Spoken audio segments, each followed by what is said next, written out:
Now we're moving into mistakes themselves. We're going to talk about mistakes that translators have done. These are clumsy mistakes, you might say, but nonetheless, they are mistakes. They're words that they should not have translated it that way. And you have quite a few of these, Murad, don't you? So let's go ahead and bring you in. Tell me, give us some introduction as what you mean by mistakes, and then I'll ask you to go ahead and share your PowerPoint. Yeah, these mistakes shows that these translators, at the very least, they do not know Arabic well, and they did not spend the time to look into the words through an Arabic dictionary. So they made these mistakes, and these mistakes are prevalent in almost every single translation. So people will be surprised when I correct these mistakes, as we see in the upcoming examples. Yeah, now we will talk about the word asbat and how it's actually translated in every single translation. It says in the Arabic, أم تقولون إن إبراهيم وإسماعيل وإسحاق ويعقوب والأسباط. This is the word. So here we are talking about the children of Israel, and it says al-asbat. It is always translated as tribes and sometimes as descendants. Well, this is wrong, because tribes is qabail, even till today. Descendants is also wrong. The correct word is a very specific type of grandchildren, which will be in my translation. It is a grandson that is specifically through one's daughter.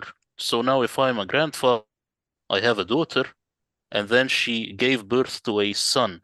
This is my sibt. This is very critical. No one ever looked at this, despite it being in the Arabic dictionary. So there is a difference between sibt and hafid. Hafid will be the grandson through the son, but sibt, the grandson through the daughter. So this is mistake number 16, and I will ask you, what do you think of this, sir? Okay, so what you're doing really here is you're just saying, listen, this is the just look at the dictionary. The dictionary exactly stipulates that. We have the same thing in English. We have a you have a context of whether or not it's through the male line or through the female line. If in many, not everybody, but in most places, if I'm the male and I have a mother, and my son is looks at her as his granny. But if it's my wife's mother, she is the grandma versus granny. In the same way, you have the same thing here with grandchildren having two different categories depending if it comes from the male or the female line. In this case, they just used the wrong translation. They should have done that clumsily. I'm assuming. Am I correct? Yes, and especially now we are talking about the children of Israel. We are talking about descendants and which bloodline and all this stuff is very important. You cannot make a mistake like this in such a context. No, So, you're of correct. course, this is a very big mistake. Yep, you're right. That's a big mistake. Thank you. Now we will move on to another blunt mistake, and this means that these people really didn't open a dictionary. It says here, وَأَصْحَابُ الْمَشْأَمَةِ مَا أَصْحَابُ الْمَشْأَمَةِ. The word is al-mash'ama. What does it mean? In almost every single translation, it says the people of the left, the people or the companions of the left. And here, Hilali and Khan says people of the left hand, i.e., those who were given the record with their left hands. So I don't know why he did this, but he just did this. But the problem is the word mash'ama has nothing to do with left hand. Mash'ama comes from shu'm, meaning pessimism. It has nothing to do with hands. Why do they have it as left hand? Well, people, they can ask them. I do not have a good explanation. So the Quran is saying those of pessimism, the companions who are pessimistic. What about the companions who are pessimistic? And I ask you, what do you think of this one? Okay, now let me just make sure I'm getting you correct. And let me just throw something at you to see if this is correct as well. We all know that in societies where they didn't have toilet paper, the left hand is what you use with water to clean yourself when you're going to the toilet. And so therefore it is seen as something that's dirty, something that is not clean. So could this be the reason why they put left hand in there rather than pessimism? Because pessimistic is says something that is negative. Would that be the reason they're putting this and calling it the left hand? Or is this a colloquial, idiomatic expression that's from that is a more modern way of saying that? Or why? Or the question I would ask is, why didn't they just put the word pessimism in there in English? Well, because of two reasons. One, they are filled with the standard Islamic narrative, which says that people in the end days they will get the book with the right hand. Of course, this is in the Quran. But whenever the Quran says that, yes, it does say you will get the book with or your record with your right hand and others with their left hand. So here they thought that this is one and the same. They thought that the word maymana and mash'ama is like yamin and shimal. This is a big problem. Maymana means auspicious. Mash'ama means pessimism. This has nothing to do with yamin and shamal or shimal in the Quran, which means right hand and left hand. They confused the two. You see? Hold on a minute. This also has theological implications. Then, if you're saying this, if I'm hearing you correctly, at judgment time, you're either given the right hand or the left hand, and depending if which where you're going to heaven or hell, right? If you're giving it on your left hand, you're going to hell. If you're giving it in your right hand, you're going to heaven. Am I correct? Yes. So if they put left in here, this is much more dire. This is much more the ramifications of this is they're going to hell. So even that imposes a theological overlay onto this word. Yes, and it's just that they saw the word maymana, so they assumed that maymana is the same as yamin. This is a very bad judgment. The word maymana comes from maymun, meaning auspicious. So Mhm. those who are auspicious and those who are pessimistic. This is what the Quran is actually saying. Okay, good. All right. Moving on to number 18, and it's the word ummah. What does the word ummah mean? إن هذه أمتكم أمة واحدة. And they say, Dr. Mustafa Khattab, Clear Quran says, indeed, this religion of yours is only one. When in Arabic it says ummatakum, ummah is never religion. In Sahih International, again, your religion is one religion. Religion, no. The word ummah is nation. Why do they have it as religion here? This is a very weird situation. But will they withstand this position? So let's say ummah is religion. Will they have it as religion in other contexts? Well, here, when it says, بل قالوا إنا وجدنا آباءنا على أمة. So now they say a particular way, or again, a religion. What about here? The very same word mentioned with flying creatures. وما من دابة في الأرض ولا طائر يطير بجناحيه إلا أمم أمثالكم. So here in the plural, it says أمم. Now they are stuck. They have to make it into communities because birds cannot be a religion or a particular way. So the Quran itself, it cracks the code. It says that birds are nations or communities like you. ربنا واجعلنا مسلمين لك ومن ذريتنا أمة مسلمة. But as you see here, whenever it says أمة مسلمة, then all of a sudden they go back and say nation. So now Ummah is nation. So here the question, if I go back a few slides, why did they say here أمتكم أمة واحدة, your religion is one? Because they do not want it to be your nation is one, because this is the nation of Israel. They don't want that. They want it to be about the religion, and the religion is Islam. So here this is a blunt mistake or even deception. translating the word ummah into religion is very, very bad. And I'll ask you, what do you think of this? I think this is a real killer. This one really does. You can see this is a problem here. So obviously, in chapter 21, verse 92, it's it's very clear that this should not be religion. They trying to impose it on religion, and so what they're saying is this is religion. When you're saying no, if you look anywhere else, it is either a community or it is a nation. Let me just make sure I'm getting you correct on this, though. This 2192 is talking about the Jews. Am I correct? Yes, So, O prophets, indeed, this nation of yours is what it should be, or this community of yours is one, only one. But they're yes. trying to say this is religion, this a separate religion from that which they are following. Yes, and the Quran in another context it says, "Kuntum khayra ummatin ukhrijat linnas," meaning you were the best nation to go out for mankind. You were in the past, because this is talking to the Jews, has nothing to do with Islam, but they translate it as, "You are the best nation to come out to mankind," meaning Islam. This is fraud. Yeah. Okay. Good stuff. This is exciting. Thank you.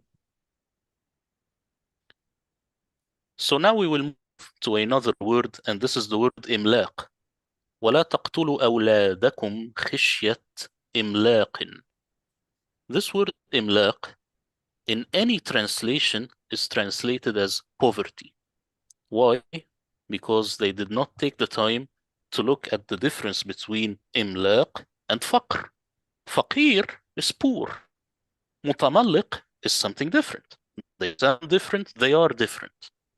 إملاق is not poverty. Poverty is فقر. Like these poor translations, they are faqir, they suffer from poverty. Imlaq is not poverty. Let me give these translators a little Arabic lesson. The word comes from tamalluq, meaning fawning, Fawning, seeking approval by ways of flattery. Why no one caught this? Because they don't really care. As long as the translation does not contradict the sin standard Islamic narrative, then they are all good. But linguistic gold nuggets like these do not interest them. They interest me. That is why the Murad translation is unlike anything out there, because I look into these very subtle differences. So the word imlaq means seeking approval by ways of flattery, not poverty. And I ask you, what do you think of this one? Well, obviously, this is again, you're being much more accurate. It's not. I. It doesn't make sense why they would want to change it. If they should have known that it means to seek approval. Why in the world do not kill your children for fear of seeking approval, which makes all the sense in the world, not because of poverty. Provide for them and for use. Surely killing them is a heinous sin. Obviously, they wanted to put that in there. Now there's no theological problem here that I can see. It's just inaccuracy. It's not. It's being in this way. They're being a little inept. Yeah, but why are they like this? Because they do not take the time to look into stuff like this. They only care if it's talking about the Bible, or if it's talking about the Prophet, or if it's talking about anything standard Islamic narrative related. But stuff like this, which has to do with linguistics, they do not care. They just say, well, they are synonyms. Imlaq is the same as poverty. No, it's not. They sound different. They are different. You just didn't put the time and the effort into it to look into the subtle differences. Yeah. That's why these translations, a maximum 5 out of 10, if you would grade them in a school or something. All right. 5 out of 10. We like yours because yours is 10 out of 10. I would say maybe 9. It's not good that I say 10 out of 10. I will just give this for the people to see what they think. And now we will move to number 20. The word banoon, what does it mean? This verse is very telling. It says, أم له البنات ولكم البنون. Or does he have daughters while you have sons? The word banoon means sons. It's very clear. Why? Because banat means daughters. It is clear from this verse that banoon means sons and only sons. Right? Well, not with these Quran translators. The very same word here, المال والبنون زينة الحياة. البنون here, all of a sudden, is children. When the very same word is mentioned here, all of a sudden it's children. It's not just sons. Now, why is that? Quran translators did not create their own concordance to precisely pinpoint every word before translating the Quran, which led to this mess. Deep down inside, they know and feel that the Quran is a little bit aggressive for the Western mind, so they try to water it down any time they could. Even if they acknowledge that Banoon only means sons, they still translate it as children because they know that excluding daughters will make the Quran look more toxically masculine, if you like, and they don't want that as it will get less people to convert to Islam. So, what I am telling you here is very critical. The Quran does not like daughters. All over the Quran, the word Banoon is sons and only sons. There is no children, only sons. And even when it says, Ya Bani Israel, Bani is the same as Banoon. They are not the children of Israel, they are the sons and only sons of Israel. And I ask you, what do you think of this one? Well, I think you not only found the mistake, you've also found the reason for the mistake, which is even more damaging. And that's why it's obvious. We all know that all through the Quran, there is a bias against women, against girls. And so here you can see why the translators are trying to obviate that. They don't want this to be any more misogynistic. That's what the Quran is, absolutely misogynistic. So rather than talk about the sons in contradistinction to the daughters, they just put children there so that this will not come across any more misogynistic than it already is. There's a bias. There's an agenda here. I don't think it's in this case. It's very obvious to me. It's not that they don't know the Arabic. They have an agenda behind that, and so you put it out there. Thank you for that. Now we're going to end these here, and we're going to come back and do some more. But this is showing me you've done now one, two, three, five different categories here of mistakes. Obviously, what you're saying and what is happening here is in some cases they just didn't know the Arabic, and that would be the case in number 16. But in other cases, there is an agenda. They obviously, the one on hell and pessimism, they wanted it left hand to impose that theological the meaning onto that word. With the ummah, with the Jews, not wanting it to be a nation, which it is, or communities, they put it and say the Jewish as a religion to impose that onto it. And then, of course, the most damaging one, I think, is the last one you put up there, and that is Benun, where in reality it's because of the fact that it makes males higher than the women, which is one thing they don't want anymore the Quran to do because it's so full of this misogynistic statements. They just put the word children there so that it neutralizes it. So there's an agenda there. These are mistakes, but they're not small mistakes. These are intentional mistakes. Thank you so much. Anything you want to end off before we head off to the next episode? Yeah, just a quick one about Banoon. There is also this word qawm in the Quran. Qawm Aad, Qawm Lut. This word qawm means men only also. So you have men only here and boys only here, sons only here. The Quran doesn't like daughters or women in general, but this is something that they will never show you. And I can prove this from the Arabic dictionary. This is not something that I am making up. Good stuff. All right. That proves just how misogynistic, how male dominated the writers of the Quran were. And that doesn't fare well in the 21st century. Obviously, the translators who are in the 20th and the 21st century are trying to ameliorate that as best they can. And you're catching them out. God bless you. Thanks so much, Murad. We'll come back with number 21 in the next episode. This is Jay here and Murad there.